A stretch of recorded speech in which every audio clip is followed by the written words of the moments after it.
নমস্কার সুপ্রিয় দর্শক বন্ধুরা, আপনারা সবাই কেমন আছেন? আশা করছি ভালো আছেন। আপনাদেরকে আরও একবার স্বাগতম জানাচ্ছি আমার ইউটিউব চ্যানেল ঘোষ ইনফরমারে। সুপ্রিয় দর্শক বন্ধুরা, এর আগে আপনারা সকলেই জানতেন, আপনারা যদি আপনাদের কোনো অভিযোগ সরাসরি সরকারকে করতে চেয়েছেন, তার জন্য কিন্তু সরাসরি মুখ্যমন্ত্রীর একটি হেল্পলাইন নম্বর আপনাদের জন্য চালু ছিল। বর্তমানে সরকার পরিবর্তনের পর সেই হেল্পলাইন নম্বরটি বন্ধ করে দেওয়া হয়েছে। তাহলে আপনারা বর্তমানে কোথায় অভিযোগ করবেন? বর্তমানে নতুন করে একটি স্কিম চালু করা হয়েছে, সেখানে বলা হয়েছে আপনার সরকার আপনার পাশে, এবং তার জন্য কিন্তু নতুন একটি হেল্পলাইন নম্বর জারি করা হয়েছে। আপনারা সেখানে আপনাদের আবাস যোজনা সংক্রান্ত, পিএম কিষাণ সংক্রান্ত, কৃষক বন্ধু, অন্নপূর্ণা ভাণ্ডার, এছাড়া আপনাদের যে কোনো অভাব অভিযোগ সব কিছু কিন্তু আপনারা সরাসরি আপনাদের সরকারকে জানাতে পারবেন। আজকের এই ভিডিওর মাধ্যমে সেই গুরুত্বপূর্ণ তথ্যগুলো আপনাদের কাছে তুলে ধরব, এবং কিভাবে আপনারা আপনাদের অভিযোগ সরাসরি সরকারকে করবেন এবং আপনাদের সমস্যার কথা সরাসরি সরকারের কাছে তুলে ধরবেন, সেই সম্বন্ধে যাবতীয় আপডেট এই ভিডিওর মাধ্যমে আপনাদেরকে জানাবো। প্রত্যেকটি মানুষের কাছে যাতে এই খবরটি পৌঁছে যায়, তার জন্য ভিডিওটি বেশি বেশি করে সকলের সুবিধার জন্য শেয়ার করে দেবেন।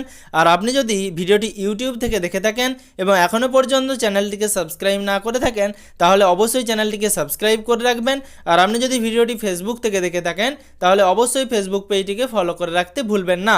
নতুন সরকার গঠন হওয়ার আগে থেকেই সরাসরি মুখ্যমন্ত্রীর হেল্পলাইন নাম্বার বা দিদিকে বলোর যে হেল্পলাইন নাম্বার, সেটা কিন্তু চালু ছিল। আপনারা সকলেই আপনাদের যে সমস্ত অভাব অভিযোগগুলো ছিল সরাসরি সেই ফোন নাম্বারে ফোন করে কিন্তু জানাতে পারতেন এবং তার স্ট্যাটাসও কিন্তু চেক করতে পারতেন। তারপর নতুন সরকার গঠন হয়েছে, সরাসরি মুখ্যমন্ত্রীর হেল্পলাইন নাম্বারের যে ওয়েবসাইটটি, সেই ওয়েবসাইটটি বন্ধ করা হয়েছে এবং সেখানে নতুন কিছু তথ্য আপলোড করা হয়েছে। আপনারা বর্তমানে আপনার সরকার আপনার পাশে এই কর্মসূচির মাধ্যমেই আপনাদের সমস্ত অভাব অভিযোগ সরকারের কাছে তুলে ধরতে পারবেন। তাছাড়া জনতার দরবার বলে যেই কর্মসূচিটি মুখ্যমন্ত্রী শুভেন্দু অধিকারী মহাশয় চালিয়ে যাচ্ছেন, সেখানেও কিন্তু আপনাদের অভিযোগ জানাতে পারেন। তবে বর্তমানে আপনাদের জন্য সবথেকে সহজ পদ্ধতি হলো আপনার সরকার আপনার পাশে এই কর্মসূচির মাধ্যমে আপনাদের সমস্ত অভিযোগ জানিয়ে দেবেন। কিভাবে আপনারা সেই অভিযোগ জানাবেন, এই ভিডিওতেই আপনাদেরকে তথ্য দিচ্ছি। বর্তমানে আপনারা স্ক্রিনে যে ওয়েবসাইটটি দেখতে পাচ্ছেন, এটি সরাসরি সিএমওর ওয়েবসাইট, অর্থাৎ cmo.wb.gov.in, অর্থাৎ মুখ্যমন্ত্রীর দপ্তরের মেন ওয়েবসাইট। এই সিএমও পোর্টালেই কিন্তু আপনারা আপনাদের গ্রিভেন্স বা অভিযোগ কিন্তু জানাতে পারবেন। এটা আপনারা দুই পদ্ধতিতে জানাতে পারবেন। প্রথমত, আপনি নিজেই আপনার রেজিস্টার্ড মোবাইল নাম্বার দিয়ে, অর্থাৎ যেই মোবাইল নাম্বারের মাধ্যমে আপনি অভিযোগটি করবেন, সেই মোবাইল নাম্বার দিয়ে আপনি ওটিপি নাম্বার দিয়ে অভিযোগটা নিজেই আপনার সমস্ত তথ্য দিয়ে কিন্তু সাবমিট করতে পারেন। অথবা যারা এই সম্বন্ধে এতটা জানেন না, অর্থাৎ যারা এইভাবে ফর্ম ফিল আপ করে তাদের অভিযোগ জানাতে পারবেন না, তাদের জন্য কিন্তু রয়েছে বিকল্প একটি পদ্ধতি, অর্থাৎ আপনারা মোবাইলে কল করে কিন্তু আপনাদের এই অভিযোগটি জানাতে পারবেন।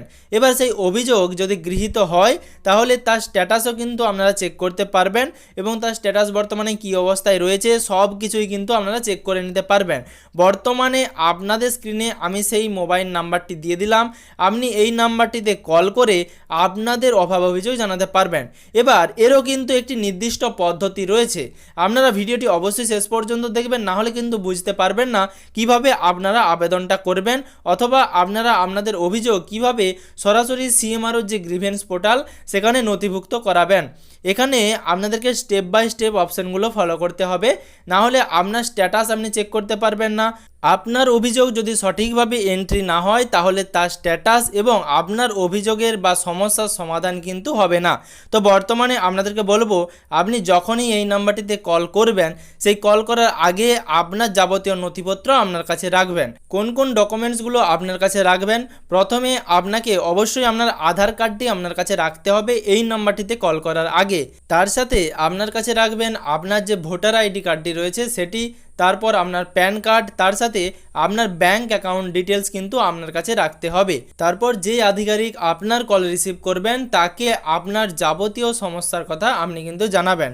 তারপর তাদের তরফ থেকে কিছু প্রশ্ন করা হবে, সেই প্রশ্নগুলি কিন্তু সঠিকভাবে আপনি উত্তর দেবেন।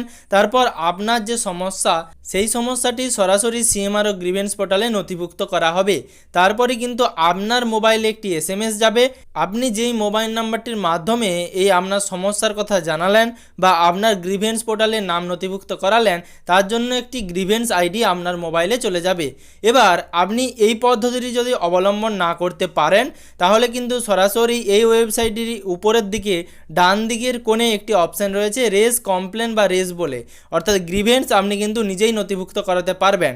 সেখানে আপনাকে আপনার নিজস্ব এলাকা বা ঠিকানার নাম, আপনি যিনি বর্তমানে এই অভিযোগ জানাচ্ছেন তার সমস্ত নথিপত্র কিন্তু সেখানে আপনাকে এন্ট্রি করতে হবে। তারপর ডেসক্রিপশন বক্সে আপনাকে লিখতে হবে আপনার যে সমস্যা রয়েছে সেই সমস্যার যাবতীয় বিবরণ। এটা কিন্তু আপনাদেরকে ইংরেজিতেই লিখতে হবে। এরপর সেইটা লেখা হয়ে গেলে আপনাদেরকে সমস্ত ডেটাগুলো যেগুলো রয়েছে স্ক্রিনে আপনারা দেখতে পাবেন, সেই ডেটাগুলো ফিল করে সাবমিট অপশানে ক্লিক করতে হবে। এভাবে সাবমিট অপশানে ক্লিক করলেও কিন্তু সরাসরি আপনারা আপনাদের যে অভিযোগ রয়েছেন সেটা কিন্তু গ্রিভেন্স পোর্টালে নথিভুক্ত করাতে পারবেন এবং আপনারা তখন কিন্তু একটা টেম্পোরারি আইডি পাবেন। সেই আইডিটি আপনাদের সংরক্ষণ করে রাখতে হবে ভবিষ্যতের জন্য, কারণ ভবিষ্যতে আপনাদের সমস্যা বা আপনারা যে অভিযোগ করলেন সেই অভিযোগটির কতটা কি কার্যকরী হয়েছে সেটা কিন্তু তার স্ট্যাটাস থেকেই চেক করতে পারবেন এবং বর্তমানে আপনার অভিযোগটি কতদিন ভ্যালিড থাকবে সেই সম্বন্ধেও কিন্তু যাবতীয় তথ্য আপনারা ওয়েবসাইটে স্ট্যাটাস চেকের মাধ্যমে দেখতে পেয়ে যাবেন। তার সাথে কতগুলো অভিযোগ নথিভুক্ত হলো, কতগুলো সমাধান হলো, সমস্ত যাবতীয় এই সিএমআরও গ্রিভেন্স পোর্টালেই কিন্তু আপনারা তার স্ট্যাটাস কিন্তু চেক করতে পারবেন এবং স্ট্যাটিস্টিক্সে আপনারা সমস্ত যাবতীয় তথ্য দেখতে পাবেন। বর্তমানে আপনাদের যদি আবাস যোজনা প্রকল্প, প্রধানমন্ত্রী কিষাণ সম্মান নিধি, কৃষক বন্ধু, বৃদ্ধ ভাতা, বিধবা ভাতা, প্রতিবন্ধী বা মানবিক ভাতা, এই সমস্ত যাবতীয় স্কিমের সমস্যা, তাছাড়া আপনার এলাকায় রাস্তাঘাটের সমস্যা, যে কোনো সমস্যা যদি থাকে, কোনো বেআইনি কার্যক্রম চলে, সেই সমস্ত ক্ষেত্রে আপনারা সরাসরি অভিযোগ করতে পারবেন আপনার সরকার আপনার পাশে এই কর্মসূচির মাধ্যমে। অথবা আপনারা যে জনতার দরবার বলে কর্মসূচিটি চালু করা হয়েছে মুখ্যমন্ত্রী মাননীয় শ্রী শুভেন্দু অধিকারী মহাশয়ের তরফ থেকে, সেখানে গিয়েও কিন্তু অভিযোগ জানাতে পারবেন। বর্তমানে আশা করি আপনাদেরকে বোঝাতে পারলাম কিভাবে আপনারা সরাসরি মুখ্যমন্ত্রী যেটা আগে ছিল কিন্তু বর্তমানে আপনার সরকার আপনার পাশে এই কর্মসূচির মাধ্যমে আপনাদের যাবতীয় অভাব অভিযোগ জানাতে পারবেন সরকারকে এবং আপনি তার সমাধান পাবেন। আমি তার জন্য আপনাদের কাছে 100% গ্যারান্টি দিয়ে রাখছি। আপনারা ঠিক এইভাবেই স্টেপ বাই স্টেপ ফলো করে আপনারা আপনাদের সমস্ত অভিযোগ জানিয়ে ফেলুন। আপনাদের যা যা সমস্যা রয়েছে তার সমাধান অবশ্যই পেয়ে যাবেন। তার সাথে ভিডিওটি বেশি বেশি করে সকলের সুবিধার জন্য শেয়ার করে দেবেন। তার সাথে আপনি যদি ভিডিওটি ইউটিউব থেকে দেখে থাকেন এবং এখনও পর্যন্ত চ্যানেলটিকে সাবস্ক্রাইব না করে থাকেন তাহলে অবশ্যই চ্যানেলটিকে সাবস্ক্রাইব করে পাশে থাকা নোটিফিকেশনের বেল আইকনের অল বাটনটি প্রেস করে রাখবেন। তার সাথে আপনি যদি ভিডিওটি ফেসবুক থেকে দেখে থাকেন তাহলে অবশ্যই ফেসবুক পেজটিকে ফলো করে রাখতে ভুলবেন না, যাতে পরবর্তী ভিডিওর নোটিফিকেশন এবং পশ্চিমবঙ্গের যাবতীয় আপডেট সবার আগে সবার প্রথমে আপনার মোবাইলের নিউজ ফিডে পেয়ে যান।